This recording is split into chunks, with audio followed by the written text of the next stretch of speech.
PGT समाज विज्ञान के अंतर्गत इतिहास और राजनीति शास्त्र के पेपर यहाँ हल कराए जा रहे हैं और इसमें आज हम इतिहास का पेपर हल करेंगे यूजी नेट स्लेट जेआरएफ और टीजीटी पीजीटी के लिए, जो अत्यंत ही उपयोगी होगा। ये पेपर है इतिहास का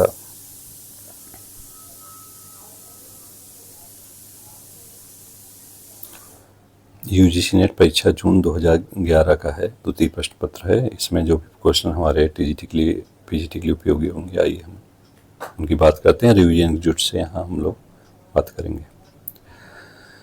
पहला प्रश्न है निम्नलिखित पुरातात्विक स्थलों में से कहाँ पर जल भंडार का साक्ष्य पाया गया है। चार ऑप्शन आपके सामने हैं, लोथल, कालीबंगा, बनावली, चनोदड़ो। तो जैसा कि आप जानते हैं, लोथल में गोदीवाड़ा का साक्ष्य मिला है। लोथल कहाँ है? तो लोथल ये गुजरात में खंभात की खाड़ी के निकट भगवा नदी के समीप स्थित है। ये गोदीवाड़ा था, बंदरगाह था, तो यहीं पास जल भंडार के साक्ष्य मिले हैं। प्रश्न संख्या 2 की ओर बढ़ते हैं। प्रश्न संख्या 2, निम्नलिखित में से किसने Indian association for the cultivation of science की स्थापना की थी? क्या प्रश्न है? Indian association for the cultivation of science, तो ये महेंद्र लाल सरकार ने इसकी स्थापना की थी। अगले प्रश्न की ओर बढ़ते हैं। प्रश्न संख्या 3 बहुत अच्छा प्रश्न है। निम्नलिखित को कालक्रम में व्यवस्थित कीजिए, मतलब कालक्रमानुसार लगाना है, कौन पहले लिखा गया, कौन बाद में लिखा गया। तो ये देखते हैं, इंडिका है, ऋग्वेद है, अर्थशास्त्र है, त्रिपिटक है। तो इनका कालक्रम क्या होगा? सबसे पुराना है ऋग्वेद, जैसे जानते हैं हम लोग, वो भी ऋग्वेदिक काल का 1500 ईस्वी पूर्व के आसपास का है। ये वैदिक काल, प्रथम वेद कहा जाता है ऋग्वेद को, तो सबसे पुराना हो गया ऋग्वेद। उसके बाद क्या आया? त्रिपिटक लिखे गए, जबकि बौद्ध काल के हैं। सुत्त पिटक, विनय पिटक, अभिधम पिटक, इनकी रचना हुई। बौद्ध काल के बाद जो फिर मौर्य काल आया, तो उसमें अर्थशास्त्र लिखे गए कौटिल्य द्वारा। फिर इसके बाद इंडिका लिखी गई, मौर्य काल में इंडिका लिखी गई मेगस्थनीज द्वारा। अगले प्रश्न को बढ़ते हैं। प्रश्न संख्या 4। प्रश्न संख्या 4 भी मिलान करना है। सिंधु नदियां दी हुई हैं, उनके स्थान दिए हुए हैं। तो आइए हम लोग डायरेक्ट रिवीजन रूट से इसका मिलान करते हैं। फर्स्ट रिवीजन करना है। तो सिंधु नदी कहाँ स्थित है? मोहनजोदड़ो में स्थित है। रावी नदी कहाँ है? हड़प्पा में है। घग्गर नदी कालीबंगा में है। और सतलज नदी कहाँ है? रोपड़ में। अगले प्रश्न को बढ़ते हैं। सुमेलित करना है। यहाँ आप देख रहे हैं कार्नेलियन बीट, ताम्र, आर्किमेडू, ताम्रलिप्ति, इनको सुमेलित करना है। तो डायरेक्ट सुमेलन की ओर बढ़ते हैं ताकि रिवीजन हो सके फास्ट। तो ये कार्नेलियन बीट कहाँ से प्राप्त किया गया? तो ये हड़प्पा, कार्नेलियन बीट संबंधित हड़प्पा से। ताम्र कहाँ से आयात वगैरह, कहाँ से लाया जाता था हड़प्पा वासी, कहाँ से लाते थे? राजस्थान से लाते थे। आर्किमेडू ये क्या है? ये बंदरगाह है आर्किमेडू। ताम्रलिप्ति बंगाल में है, ये भी बंदरगाह ही था। ये मिलान करना था। अगले प्रश्न को बढ़ते हैं। अगला प्रश्न जो है, यहाँ सूची फर्स्ट, सूची सेकंड दिया है, किताबों के नाम है और मिलान करना है इसका। तो डायरेक्ट मिलान करते हैं। डेविड अर्नोल्ड ने दी कांग्रेस इन तमिलनाडु लिखा है। डेविड लुडेन ने an agrarian history of South India लिखा है। डेविड पेज ने दी प्रील्यूड टू पार्टीशन लिखा है। C.A. बेली ने the local roots of Indian politics Allahabad लिखा है। अगला प्रश्न संख्या 6 है। ऋग्वेद में पंचजन किसे नोदित करता है? तो पंचजन से क्या तात्पर्य था ऋग्वेद में? जो पंचजनों का वर्णन है, ये कई बार क्वेश्चन आया हुआ है, तो इसको देखिएगा। तो ये जो पंचजन थे, आर्यों के 5 जनजातियां थी। क्या थी? 5 जनजातियां थी। और वैदिक ग्रंथ के अनुसार आर्यों के 5 कबीले अर्थात जन थे। ये 5 कबीले कौन कौन से थे? क्वेश्चन आ जाता है, कौन थे कौन नहीं थे के अंतर्गत। तो अनु था, द्रुह था, पुरु, तुर्वस और यदु, ये 5 कबीले थे आर्यों के। कबीलों के अधिपति को जनपति या राजा कहा जाता था। प्रश्न संख्या 8 के ऊपर पढ़ते हैं। कृषि को बढ़ावा देने के कितने कारणों का ऋग्वेद में उल्लेख है? अच्छा प्रश्न है। कृषि को बढ़ावा देने के कितने कारणों का ऋग्वेद में उल्लेख है? तो कारण कितने हैं? 4 कारण हैं जिसका उल्लेख ऋग्वेद में है। कौन कौन से हैं? कृष, उदर, धान एवं वृष्टि। यहाँ ध्यान देने वाली बात यह है कि ऋग्वेद में कुल 24 श्लोकों में कृषि का उल्लेख है। सिंचाई का उल्लेख परवर्ती श्लोक में मिलता है। तो कृषि का उल्लेख कितने श्लोकों में है ऋग्वेद में? 24 श्लोकों में है। और कितने कारणों को बताया गया है? तो 4 कारण, कृषि, उर्वरक, धन्य और वृष्टि बताया गया है। प्रश्न संख्या 9 देखते हैं, भारत में सोने के सिक्के जारी करने वाला पहला राजा कौन था? तो भारत में सोने के सिक्के जारी करने वाला पहला राजा था विम कड़फिसेस। व्याख्या को देखते हैं। भारत में सोने के सिक्के जारी करने वाला पहला राजा विम कड़फिसेस था। विम कड़फिसेस कुषाण वंश का शासक था। विदित है कि विम कड़फिसेस ने स्वर्ण सिक्कों के साथ तांबे के सिक्कों भी लाया था। इन सिक्कों पर शिव और नंदी एवं त्रिशूल को आकृतियां मिलती हैं। प्रश्न संख्या 10 देखते हैं। प्रश्न संख्या 10 क्या कहता है? निम्नलिखित में से किस राजा ने सर्वप्रथम संस्कृत में एक विस्तृत अभिलेख जारी किया था? किस भाषा में? संस्कृत में। तो संस्कृत में विस्तृत लेख जारी किया था रुद्रामन ने। शासक था जो। विदित है कि काव्य के रूप में प्रथम अभिलेख 150 ईस्वी में कठियावाड़ा में रुद्रामन द्वारा लिखवाया गया। ध्यान रहे, मौर्यकालीन सुदर्शन झील के टूटे हुए बांध को बनवाया था रुद्रदामन ने। प्रश्न संख्या 11, निम्नलिखित में से कौन सा पद गुप्त काल में प्रयुक्त पद भुक्ति को द्योतित करता है? मतलब भुक्ति से क्या तात्पर्य था? तो जो गुप्त काल में भुक्ति था वो बताता है प्रांत को, और प्रांत को अवनी भुक्ति कहा जाता था। प्रांतपति जो होता था, प्रांत का जो शासक होता था, उसको उपरी कहा जाता था, जिसकी नियुक्ति सम्राट द्वारा की जाती थी। उल्लेखनीय है कि उपरी पद प्रायः राजा या राजकुल से संबद्ध लोगों को प्रदान किया जाता था, परंतु कभी कभी अन्य योग्य व्यक्तियों को भी यह पद दिया जाता था। प्रश्न के 12 कथन और कारण संबंधित है, इसको देखते हैं। निषाद जो मूलतः आदिवासी थे, बौद्ध मतावलंबियों के लिए अछूत थे। कथन सही है। कारण, यह आरंभिक ब्राह्मणी विधि निर्माताओं की प्रवृत्ति से साम्य रखता है। तो कथन कारण दोनों सही है। अगले प्रश्न को बढ़ते हैं। प्रश्न संख्या 13 कथन कारण संबंधित है। ईसा काल की प्रथम 5 शताब्दियों में मलय प्रायद्वीप उपद्वीप में भारतीयों ने अनेक राज्यों की स्थापना की। सही है। पुरातात्विक अवशेषों में समृद्ध भारतीय उपनिवेशों के अस्तित्व का संकेत नहीं मिलता। कथन और कारण दोनों सही है, लेकिन व्याख्या सही नहीं है।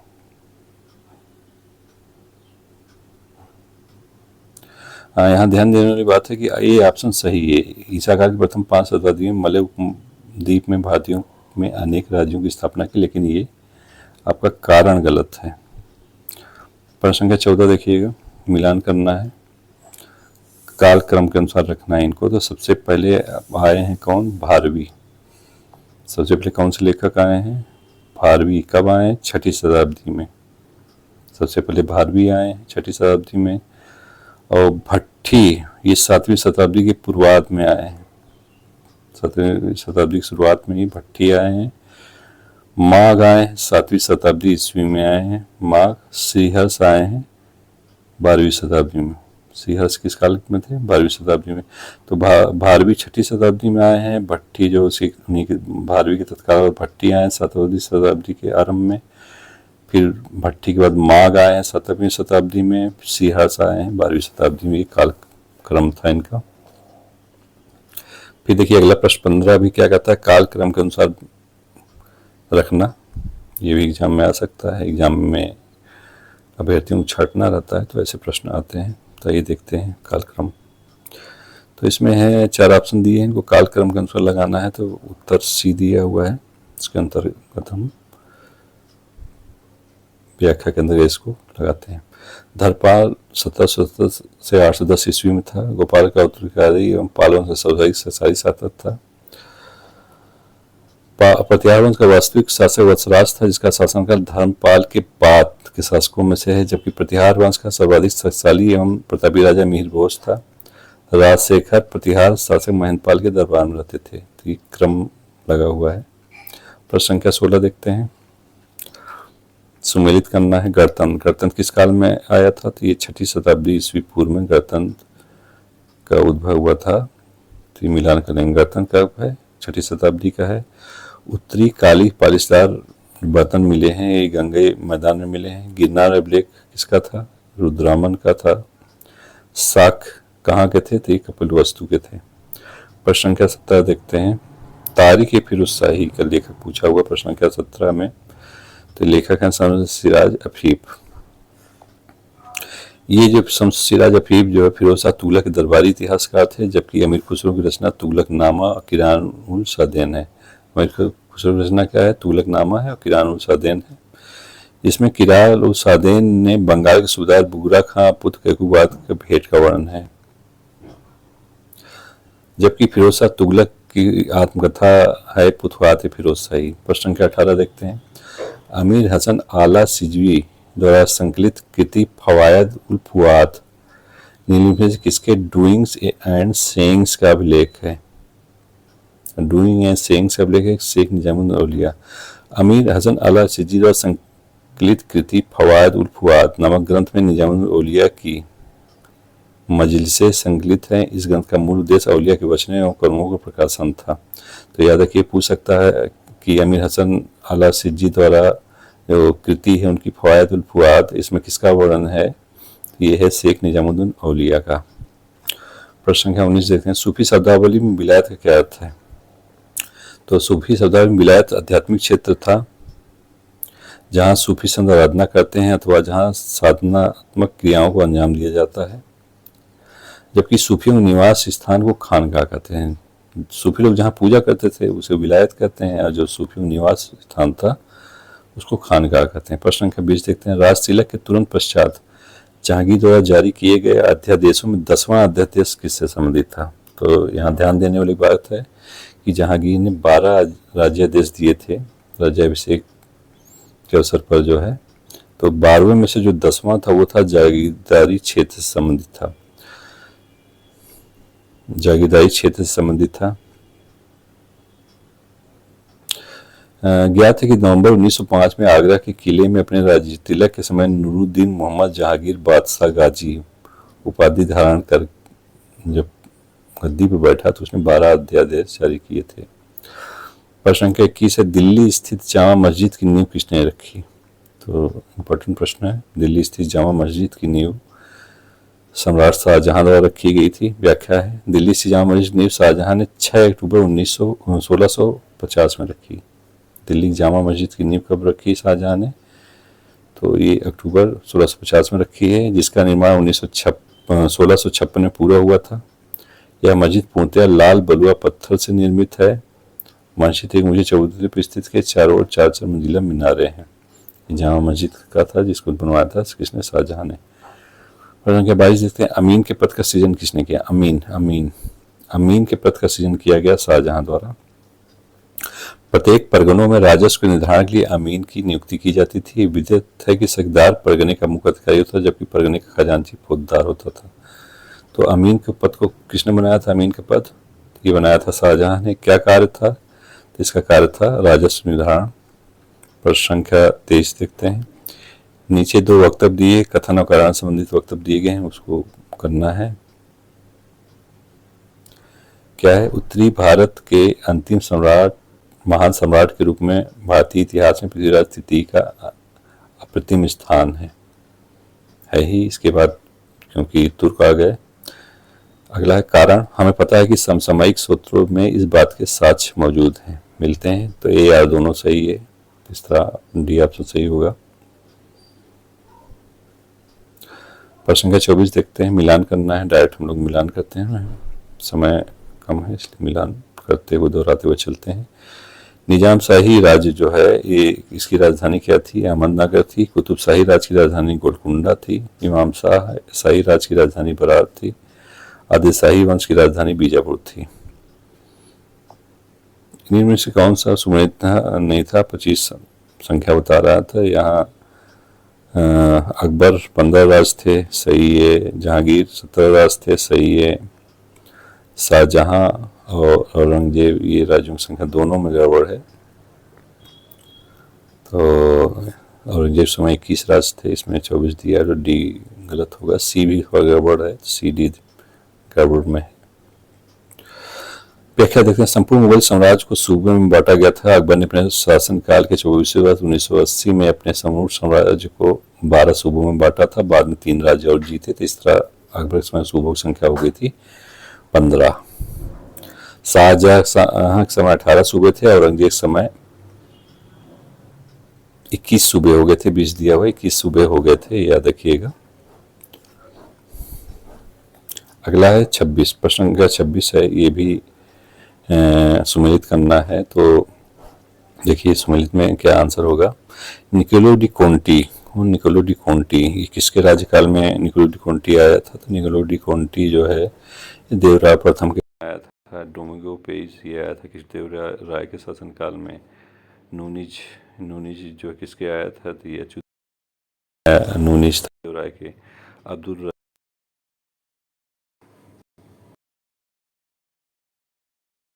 कोंटी इटलियन यात्री था जिसने 1420 में देवराय प्रथम समय विजयनगर की यात्रा की थी। इसने अपने विवरण में विजयनगर को सामाजिक आर्थिक स्थिति, रीति रिवाज, नगर संरचना आदि बारे में दिया है। अब्दुल रज्जाक ईरानी राजदूत था। अब्दुल रज्जाक कौन था? ईरानी राजदूत था जो 1442 से 43 में विजयनगर के देवराय सेकंड दरबार में आया था। डोमिंगो पेज ये पुर्तगाली यात्री था, 1510 में किस देवराय के दरबार में आया था। नूनिज भी पुर्तगाली यात्री था, एक घोड़ों का सौदागर था नूनिज। ये अच्युत देवराय के काल में 1540 में आया था। अगला देखते हैं, ये अनुक्रम सही कालक्रम में लगाना है। तो पहले सबसे पहले क्या आएगा इसमें? हुमायूं का मकबरा आएगा, 1565-1570 के दौरान बनवाया था। फिर माधव दौला का मकबरा 1626 दौरान, ताजमहल 1631 से 53 के दौरान, आसफ खां का मकबरा ये जो है 1641 से 45 के बीच, ये क्रमशः लगा हुआ है। अगला देखते हैं,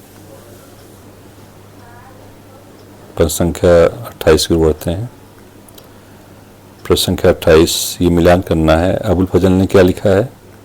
अबुल फजल ने लिखा है अकबरनामा। अकबरनामा किसने लिखा है? अबुल फजल ने लिखा है। बर्नी ने तारीख फिरोजशाही लिखी है। अब्दुल हमीद लाहौरी ने बादशाह नामा लिखा है। खाफी खान ने मुख्तलिफ लुबाब लिखा है। डायरेक्ट देख लेते हैं हम लोग यहाँ। फिर प्रश्न है, इन्हीं घटना में कौन सा युग सुमेलित नहीं है? अर्थात 3 सुमेलित होंगे और 1 नहीं होगा। तो देखते हैं, मेड़ता को हस्तगत करना। मेड़ता को जीता था अकबर ने 1562 में, सही है। असीरगढ़ का घेरा डाला था अकबर ने 1601 में, सही है। गोंडवाना की विजय की थी 1564 में, ये भी सही है। उड़ीसा की विजय 1582 दिया हुआ है, जो कि अकबर ने उड़ीसा की विजय 1592 में की थी। तो ये डी गलत है, ये 1592 होना चाहिए। प्रश्न संख्या 30 देखते हैं, ये भी मिलान करना है। तो मिलान डायरेक्ट करते हैं समय को देखते हुए। नौरोजी ने ड्रेन यानी कि धन के बहिर्गमन का सिद्धांत दिया। तिलक ने स्वराज की बात की। गांधी ने हरिजन पत्रिका स्थापित की थी। नेहरू ने पंचशील सिद्धांत दिया। अगला प्रश्न देखते हैं, प्रश्न संख्या 31। निम्नलिखित में से कौन सा स्थान पुर्तगालियों का व्यापारिक ठिकाना नहीं था? यानी 3 ऐसे स्थान हैं जो पुर्तगालियों के व्यापारिक ठिकाने थे, 1 नहीं था। कालीकट इनका व्यापारिक ठिकाना था। बरोज पुर्तगालियों का व्यापारिक ठिकाना नहीं था। कोचीन था, माहे था। अगले प्रश्न बोलते हैं, निम्नलिखित में से कौन बक्सर में अंग्रेजी पढ़ाता था? बक्सर में अंग्रेजी पढ़ाता था, ये इंपॉर्टेंट क्वेश्चन। तो ये करता था मीर कासिम। बक्सर बिहार में मीर कासिम अंग्रेजी पढ़ाता था, जबकि सिराजुद्दौला अवधी खान की मृत्यु 1756 ईस्वी के बाद बंगाल का नवाब बना था। सिराजुद्दौला विधि थे, सिराजुद्दौला शासनकाल में घटी। ये सभी क्वेश्चन आ सकते हैं, देख लीजिएगा। प्रश्न संख्या 33 से पिट्स इंडिया एक्ट कब पारित किया गया? तो पिट्स इंडिया एक्ट 1784 से पारित किया गया और इसी के तहत द्वैत शासन की शुरुआत हुई थी, जो 1858 तक विद्यमान रहा गया था। कि इस एक्ट के तहत राजनीतिक मामलों को बोर्ड ऑफ कंट्रोलर को दे दिया गया, बोर्ड ऑफ कंट्रोल को दे दिया गया राजनीतिक मामलों को, और व्यापारिक मामलों कोर्ट ऑफ डायरेक्टर की स्थापना की गई थी। ये भी याद रखिएगा। अगला है, कामागाटा मारू पर सवाल पंजाबी गदरकारियों को अंग्रेजी सेना के साथ भिड़ंत कहाँ पर हुई? तो ये जहाज आया था कलकत्ता के बजबज बंदरगाह पे, तो बजबज में इनकी भिड़ंत हुई थी। कामागाटा मारू जहाज पर सवार पंजाबी गदरकारियों को अंग्रेजी सेना के साथ भिड़ंत कलकत्ता के पास बजबज में हुई, जो कि 1914 में 376 भारतीय नागरिकों बाबा गुरदीप सिंह, नाम याद रखिए, बाबा गुरदीप सिंह ने कामागाटा मारू जहाज को भाड़े पे लेकर कनाडा के वैंकूवर ले जा रहे थे, परंतु कनाडा सरकार ने यात्रियों को बंदरगाह पर उतरने की अनुमति नहीं दी। इस कारण 27 सितंबर 1914 पुनः कलकत्ता के बजबज नामक स्थान पर लौट गए, जहां यात्रियों पुलिस में संघर्ष हुआ था।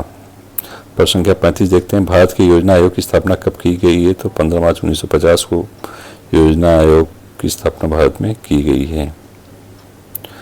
प्रश्न संख्या 36 देखते हैं, कथन कारण पे है।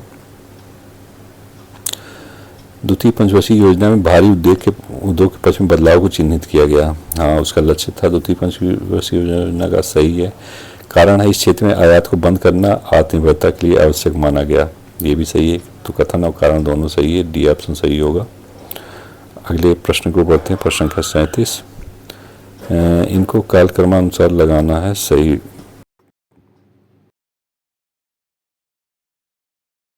हुआ 21 अप्रैल 1526 को खानवा की लड़ाई हुई है, 16 मार्च 1527 को कन्नौज की लड़ाई है, 17 मई 1540 को पानीपत की तिथि लड़ाई 1761 को हुई है। एक क्रम से लगना था, डायरेक्ट देख लिया हम लोगों ने। प्रश्न संख्या 38 देखते हैं, इसको भी कालक्रम के अनुसार लगाना है, तो डायरेक्ट कालक्रम के अनुसार लगाते हैं। तो इसमें आंसर ए होगा। तो सबसे पहले क्या होगा, खजानी फतू अमीर खुसरो ने लिखा था, तो ये अलाउद्दीन खिलजी के काल में लिखा है, जानते हैं। फिर दूसरा वक़ात मुस्ताकी, ये रिज कुल्ला मुस्ताकी ने लिखा है। उसके बाद तबकात अकबरी लिखा है, निजामुद्दीन ने लिखा है, अम्मासिर ए जहांगीरी, ख्वाजा कामगार ने लिखा है 17वीं शताब्दी में। तो ये कालक्रमानुसार था। आइए 39वां देखते हैं। 39वां कालक्रम के अनुसार लगाना है, तो डायरेक्ट इसका कालक्रम ही देख लेते हैं ताकि दोनों याद रहे। कलकत्ता मदरसा की स्थापना हुई 1781 में। एशियाटिक सोसाइटी ऑफ बंगाल की स्थापना 1784 में। बनारस संस्कृत कॉलेज की स्थापना 1781 में हुई है।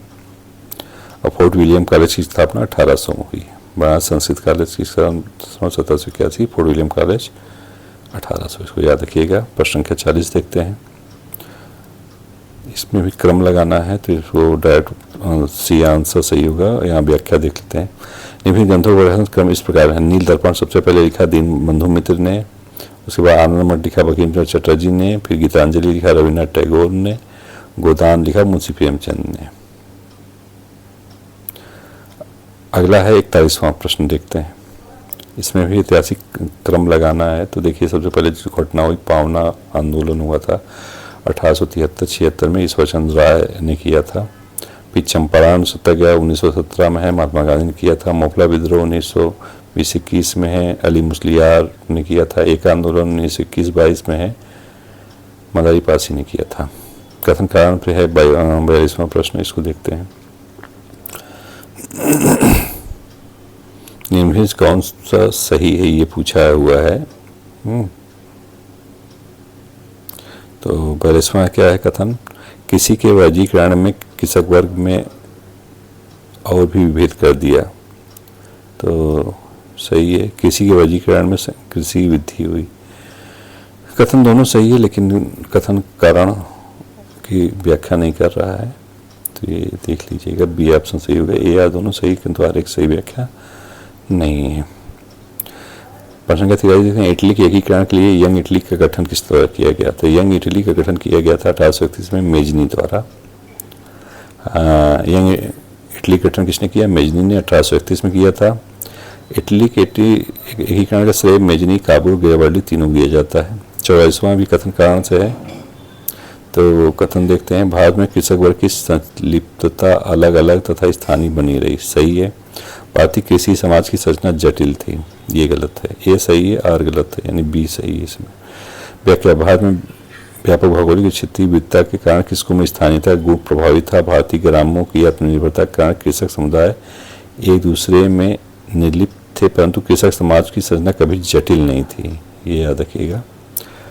अगला देखते हैं कथन कारण 45वां प्रश्न है। मूरलैंड के अनुसार भारत का निर्यात का बड़ा भाग सूती वस्त्रों का था, सही कह रहा है।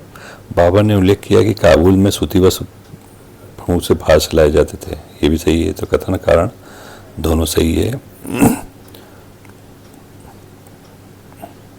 यहाँ देखिए व्याख्या दी, मुगलकालीन आर्थिक जीवन का वर्णन करते हुए इतिहासकार मूरलैंड ने लिखा कि भारतीय निर्यात का एक बड़ा भाग सूती वस्त्र का था। बाबर ने अपनी आत्मकथा तुजू के बागरी में भी काबुल भारतीय सूती वस्त्र के बाजारों का एक बहुत बड़ा केंद्र था, ये वर्णन किया है। यहाँ देखिए मिलान करना है। प्रश्न संख्या 46 में रूसो ने जो सिद्धांत अपना जो समान इच्छा का जनरल विल का दिया है। मार्क ब्लॉक ने सामंतशाही के बारे में बात की है। एंजल्स ने समाजवाद की बात की है। एम.एन. श्रीनिवासन ने संस्कृतिकरण की बात की है। ये देखिए यहाँ इस पैरे में से क्वेश्चन पूछा था, इसको हम लोग नहीं हल करेंगे, पैराग्राफ से संबंधित था। नियति के साथ बैठ किसे, ये तो पैराग्राफ से संबंधित है। पैराग्राफ वाला क्वेश्चन पैराग्राफ पढ़ के दिया जाता है, तो यहाँ हम लोग इसको छोड़ देते हैं। 48 नंबर देखिए, सामयिक नारक क्यों असफल रहा, ये भ्रातृपूर्ण नीति से विचारित था इसलिए असफल रहा। 49 का भारत के प्रजातांत्रिक स्वरूप कैसे उभर कर सामने आया, तो प्रजातांत्रिक सरकार और नीति के विकास के माध्यम से प्रजातांत्रिक स्वरूप आया। प्रश्न संख्या 50, भारत स्वतंत्र भारत का पुनर्गठन किस प्रकार हुआ, तो भारतीय राजतंत्र अर्थव्यवस्था के पुनर्निर्माण द्वारा स्वतंत्र भारत का